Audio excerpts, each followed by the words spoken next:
Greetings, this is Father Michael with our word of the week. This week's word is pearl. Pearl.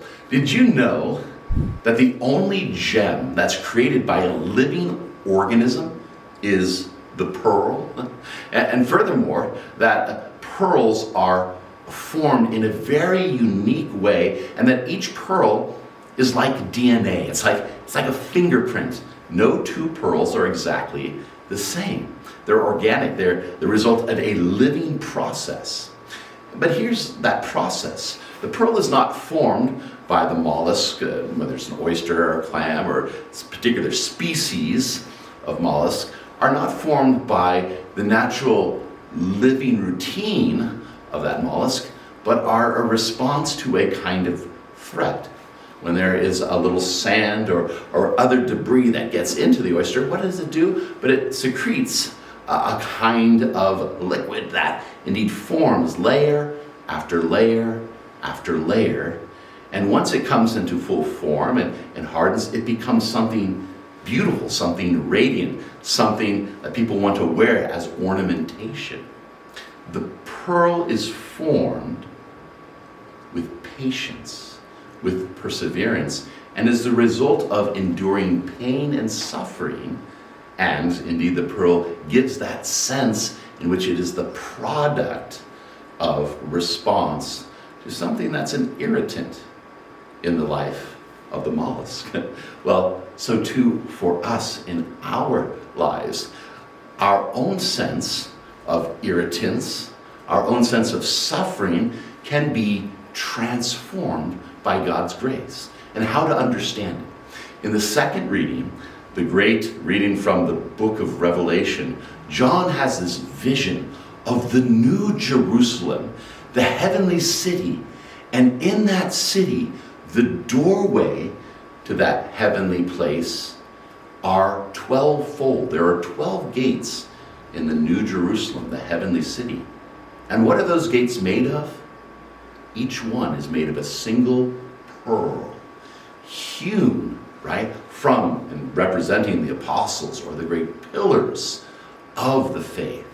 In other words, the only way to enter into heaven, to enter into paradise, this new Jerusalem, is to be like a pearl. And how are pearls formed? Well, by enduring patiently pain and suffering with love.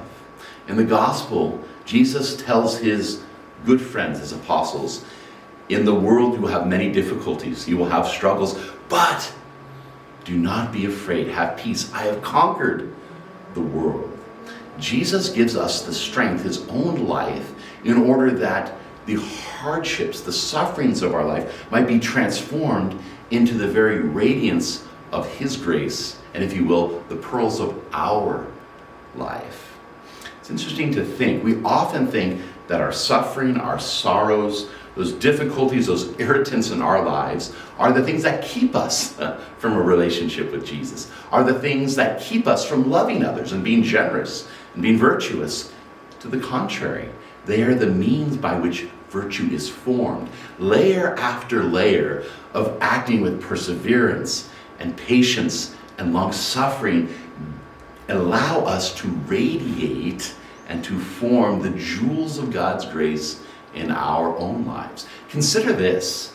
After Jesus rose from the dead, was resurrected, he still had the marks of the nail, that mark of the spear. Why in his resurrected body did he have these marks of pain and suffering? Because now, as the apostles report, they were transformed into signs of glory, marks of his love. So too for us. We are on that journey with Christ to that new Jerusalem, that heavenly homeland to which we are all destined. But the pain and suffering we encounter on this road of travail and tears is not indeed an obstacle to entering to heaven, but the way in which we are called to form the pearls of God's grace and love in our life. May we open our hearts to the promised Spirit. As Jesus has promised, I'm sending you an advocate in the gospel. I'm sending you my Spirit, that through his Spirit we might transform the sufferings and sorrows of our life into the great jewels of God's grace, and may they be signs of love for him and for others. Amen. Amen.